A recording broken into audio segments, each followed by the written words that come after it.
आजपासून जगातील सर्वात मोठा मेळावा म्हणजेच महाकुंभ मेळा सुरू होतोय।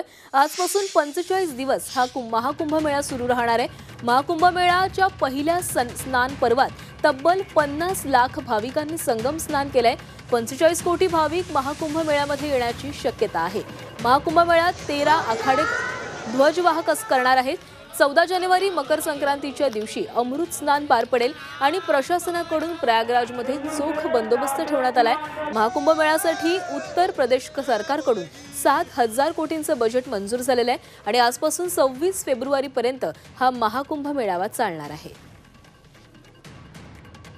तर प्रयागराजमध्ये आजपासून महाकुंभ मेळ्याला सुरुवात झालेली आहे। पुढील 45 दिवस हा महाकुंभ मेळा सुरू राहणार आहे। जगभरातील अनेक भाविक या महाकुंभ मेळ्यासाठी प्रयागराजमध्ये येत असतात, त्यामुळे उत्तर प्रदेश सरकारने चोख बंदोबस्त देखील ठेवलेला आहे। या संपूर्ण महाकुंभ मेळ्यावर ड्रोनद्वारे नजर देखील ठेवली जाते। कोणताही अनुचित प्रकार घडू नये यासाठी पोलिसांचा बंदोबस्त देखील आहे। तसेच अनेक कमांडो देखील दाखल करण्यात आलेले आहेत आणि इथे येणाऱ्या अनेक भाविकांसाठी अनेक सुविधा देखील उपलब्ध करून देण्यात आल्या आहेत।